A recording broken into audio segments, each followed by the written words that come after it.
Hey guys, welcome back to Healthy Kitchen. How are you? Okay, today we're making a pesto grilled short rib and grilled lobster. All right, and a little bit of vegetables. Okay, basically, we're gonna start off like this. Okay, my butcher hooked me up with this very nice spice here. I'll explain to you later on what that is. You can see it in the description box below. What you need is some cherry tomatoes, some fresh rosemary, a little bit of your favorite rapini,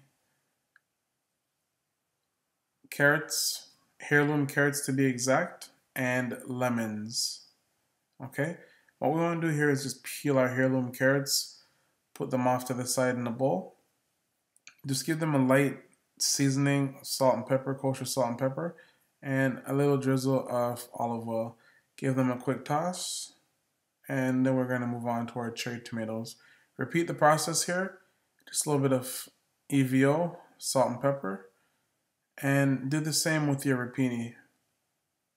Now, you notice here my rapini was a little bit wet with water after I washed it. Leave it that way. What we have here is some basil and garlic scape pesto. The recipe is below. And I just drizzled a little bit of balsamic syrup in there with 1/2 of lemon. Shout out to my butcher. He's the one that gave me this recipe for the rub that I have here. So we want to just throw that on our beef ribs and give it a little bit of EVO.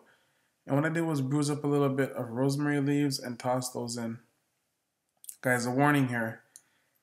What I'm about to do with this lobster is very graphic. I find that this is the easiest way for me to kill it while grilling it instead of boiling all the flavor away in the water. Because I really strongly believe that cooking lobster in its shell is the best way to cook lobster. That's my personal belief. That's what I've come across all these years of cooking lobsters. And so if you're squeamish, look away right now because this lobster is about to die. And yeah, he's dying. Okay, the nerves here are going to be kicking around for a while. He's dead after about, I don't know, I'm not a scientist, I'd say about 5 seconds, right? He's going to flap around here for a bit.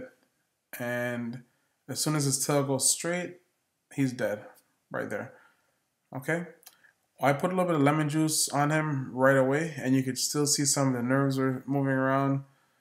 Put him and his little buddy that I have here on the grill. I put him on the very top part of the grill because I don't want to burn the shell before the nice meat on the inside if it's cooked. And what you want to do is just rotate them. Now, once it starts to cook fully, you can see the tail start to curl a bit at the back there. I took some of that basil pesto, that basil and garlic scape pesto, and I just brushed the shell just to lubricate the shell a bit so it didn't burn and just to help it cook and give it a little more flavor. All right.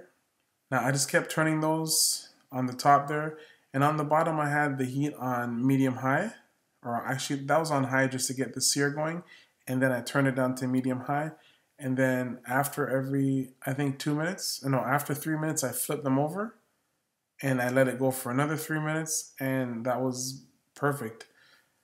Now you could choose to do your short ribs a little bit rare, but I made mine go a little bit longer just to render off some of that fat.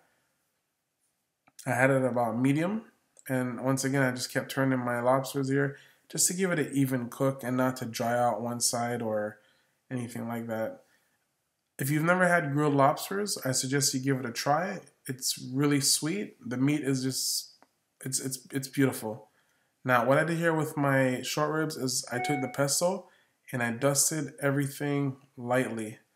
Okay, now once they were about medium, I just stacked them all on top, put them off to the side, turn off the heat on that side of the grill, and then I added my rapini to the very top of the grill, poured a little bit of water over the top, and then I closed the lid of the grill just to let that rapini steam. And then once it steamed down a bit, I brought it to the lower portion of the grill where the heat was hot on the left side, and I just gave it some nice char marks.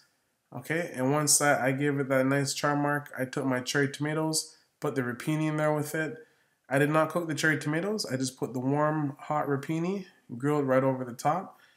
And also my heirloom carrots, which I grilled for about 4 minutes on medium heat, and I tossed that in. And I took off my lobster there and just began the plating.